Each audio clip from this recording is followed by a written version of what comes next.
لله نحمده ونصلي على رسوله الكريم أما بعد أعوذ بالله السميع العليم من الشيطان الرجيم بسم الله الرحمن الرحيم وإذ قال ربك للملائكة إني جاعل في الأرض خليفة قالوا أتجعل فيها من يفسد فيها ويسفك الدماء ونحن نسبح بحمدك ونقدس لك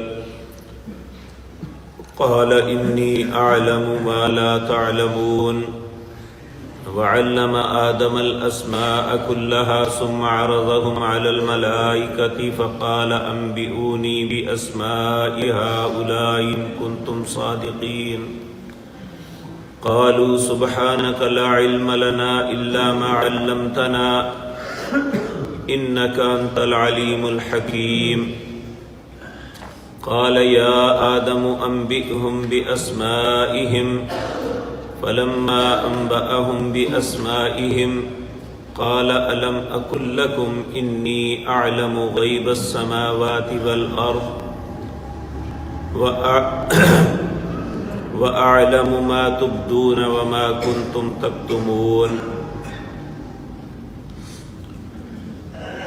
حضرات محترم، ان آیات میں اللہ رب العزت آدم علیہ السلام کی تخلیق اور اس وقت ہونے والے واقعات کا تذکرہ فرما رہے ہیں تاکہ انسان کو احساس ہو کہ اس کی عزت اور عظمت کیوں ہے، کون سے اسباب ہیں جن کی وجہ سے اسے عزت اور عظمت ملتی ہے، اور کون سے سبب ہیں جن کی وجہ سے یہ انتہائی عزتوں سے ذلتوں کی طرف چلا جاتا ہے۔ تو یہ بات یاد رکھیں کہ انسان سے قبل بھی اللہ کی کچھ مخلوقات ایسی تھی جو دنیا میں موجود تھی، جن میں خصوصاً فرشتوں کا اور جنات کا تذکرہ آتا ہے۔ اس کے علاوہ کون تھی، ہے تھی یا نہیں، یہ اللہ رب العزت کو ہی علم ہے اس کا، لیکن قرآن کے سیاق و سباق سے ہمیں یہ معلوم ہوتا ہے کہ انسان کے پیدا ہونے سے قبل جنات اور فرشتے دنیا میں موجود تھے۔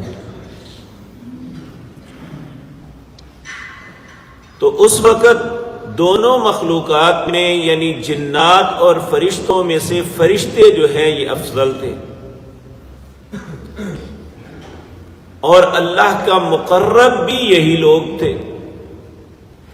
تو اللہ رب العزت نے ایک نئی مخلوق بنانے کا ارادہ ظاہر فرمایا اور اس بات کا اظہار فرشتوں کے سامنے کیا، جس کا تذکرہ اللہ فرماتے ہیں وَإِذْ قَالَ رَبُّكَ لِلْمَلَائِكَةِ إِنِّي جَاعِلٌ فِي الْأَرْضِ خَلِيفَةً،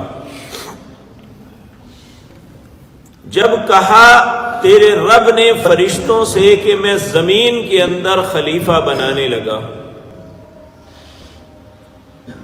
اب یہاں یہ بات یاد رکھیں کہ خلیفہ کا تصور جب آتا ہے تو ایسے شخص کے متعلق آتا ہے جو دوسرے کی جگہ لے، اور دوسرے کی جگہ اسی وقت لے سکتا ہے جب پہلا نہ رہے۔ تو اللہ رب العزت کی ذات تو ایسی ہے جو ہمیشہ سے ہے اور ہمیشہ تک رہے گی، تو پھر اسے خلیفے کی ضرورت کیا ہے؟ اس کا جواب ائمہ مفسرین نے یہ دیا ہے کہ خلیفہ سے مراد یہ ہے کہ ایسی مخلوق بنانے والا ہوں جو ایک دوسرے کی نائب بنے گی، یعنی باپ کے بعد اس کا بیٹا اور اس کے بعد اس کا بیٹا، یہ ایک دوسرے کے نائب بنیں گے، نہ کہ یہ اللہ کے نائب ہیں۔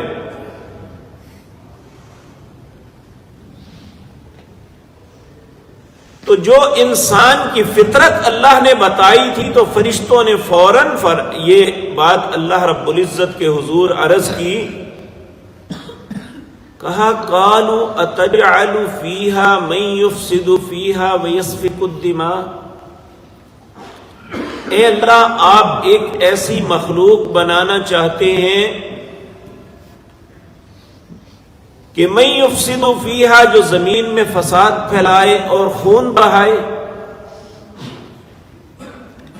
اب یہاں پہ بعض لوگ غلط فہمی کا شکار ہوتے ہیں کہ شاید فرشتے جو ہیں وہ علم غیب جانتے تھے، تبھی تو انہوں نے کہا کہ اے اللہ حالانکہ وہ مخلوق ابھی بنی نہیں ہے تو یہ کہتے ہیں کہ ایسی مخلوق بنا رہا ہے جو زمین میں فساد کرے اور خون بہائے۔ جو اللہ نے ان کی فطرت بتلائی تھی فَأَلْحَمَهَا فُجُورَهَا وَتَقْوَاهَا، یہ تقاضا کرتی ہے کہ ایسا ہوگا۔ اب آدم علیہ السلام نے تو نہ فساد پھیلایا تھا اور نہ آپ نے خون بہایا، یہ آپ کی اولاد کے متعلق بات تھی۔ تو انہوں نے اس اندیشے کا اظہار کیا کہ اگر ایسی چیز بنے گی تو اس کا لازمی نتیجہ ہے یہ ہوگا۔ تو انہوں نے کہا وَنَحْنُ نُسَبِّحُ بِحَمْدِكَ وَنُقَدِّسُ لَكَ، اے اللہ اگر تو اپنی عبادت ہی کروانی ہے تو ہم تیری تسبیح، تیری حمد بیان کرتے ہیں اور تیرے لیے تقدیس بیان کرتے ہیں، تیری پاکیزگی کا اظہار ہم کرتے ہیں، پھر کیا ضرورت ہے؟ اور بعض کہتے ہیں کہ فرشتوں کو حسد ہوا کہ انہیں کیوں بنایا جا رہا ہے، یہ بھی بالکل غلط ہے، کیونکہ فرشتوں کے اندر برائی کی سوچ ہی نہیں ہو سکتی، اور حسد ایک برائی ہے۔ اللہ نے انہیں تو ہر برائی سے محفوظ رکھا ہے، ان کے اندر تو سوائے نیکی کے جذبات کے دوسری بات ہی نہیں ہوتی۔ تو اس لیے یہ حسد نہیں تھا، یہ حقیقتاً اللہ نے جو پوچھا اس کا جواب تھا۔ تو اللہ رب العزت نے فرمایا انی اعلم ما لا تعلمون، جو میں جانتا ہوں وہ تم نہیں جانتے۔ اب یہ غیب جانتے ہوتے تو اللہ یہ بات تو نہ کہتے، اور یہ غیب کا مطلب یہ ہوتا ہے جو ہر بات جانے، جو نظر آتی ہے یا نہیں بھی آتی۔ اللہ نے یہ بات کہہ کے ان لوگوں کی تردید کر دی کہ فرشتے ہر بات جانتے ہیں، یہ غلط ہے، اور اگلی آیات بھی اسی طرف اشارہ کر رہی ہیں۔ تو اللہ رب العزت نے وَعَلَّمَ آدَمَ الْأَسْمَاءَ كُلَّهَا، آدم علیہ السلام کو بتایا اور اس کے بعد انہیں سکھایا۔ کیا سکھایا تھا؟ کہتے ہیں نام سکھائے مختلف چیزوں کے جو انسان کے استعمال میں آ سکتی ہیں۔ تو بہرحال یہ ایک فوقیت تھی جو فرشتوں پہ مل گئی، وہ علم تھا۔ ثم عرضهم علی الملائکۃ، پھر اللہ نے آدم علیہ السلام کو فرشتوں کے سامنے پیش کیا۔ فقال، اور فرشتوں سے کہنے لگے اللہ رب العزت انبئونی باسماء ہؤلاء ان کنتم صادقین، تم نے کہا یہ انسان خون بہائے گا، یہ فساد پھیلائے گا، اگر تم اپنی بات میں سچے ہو تو پھر ان باتوں کا نام بتاؤ، ان چیزوں کے نام بتاؤ۔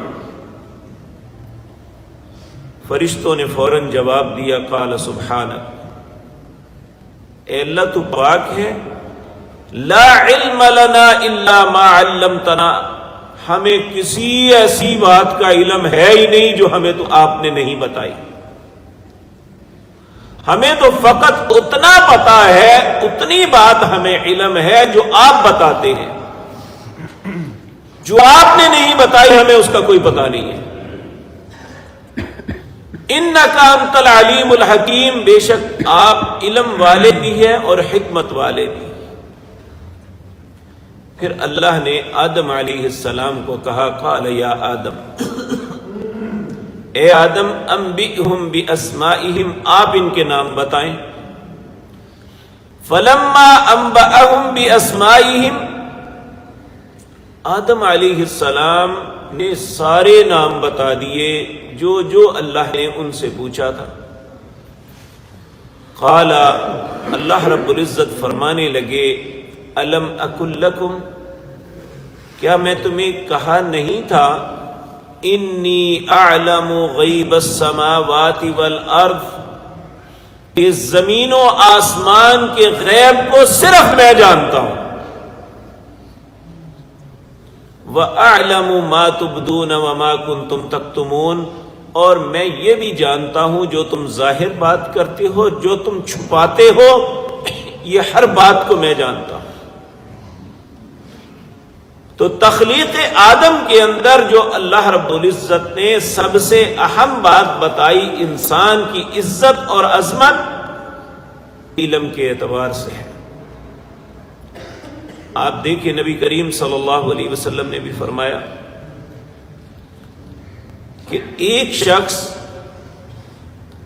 عبادت کرتا ہے اور وہ 100 سال تک کرتا ہے، ایک عابد کی 100 سالہ عبادت ایک عالم کے ایک دن کے علم سے بہتر نہیں ہو سکتی۔ ایک حدیث میں نبی صلی اللہ علیہ وسلم نے فرمایا جو شخص ایک آیت قرآن کی سیکھتا ہے اس کے مقابلے میں ساری رات 100 نفل ایک بندہ پڑھتا ہے، وہ ایک آیت سیکھنے والا اس سے بہتر ہے۔ تو اس لیے، اور علم سے مراد دین کا علم ہے، قرآن کا علم ہے، رسول اللہ صلی اللہ علیہ وسلم کی سیرت کا علم ہے، جو آپ نے ہمیں قرآن پہ چلنے کا طریقہ سکھلایا۔ تو یہاں فضیلت آدم جو ہے وہ علم کی بنیاد پہ تھی، جو فرشتوں سے اللہ نے انہیں افضل قرار دیا۔ جب یہی انسان لا علم ہوگا تو پھر یہ کچھ بھی نہیں ہے۔ جب اسے فضیلت ملی تو پھر اللہ رب العزت نے دوسری فضیلت پھر فرشتوں سے عملاً یہ کام کروایا کہ تم اس کی برتری کو تسلیم کرو۔ وہ کیا تھا؟ اللہ نے زندگی اور توفیق دی، تو انشاءاللہ آئندہ مجلس میں عرض کروں گا۔ اقول قولی ھذا واستغفر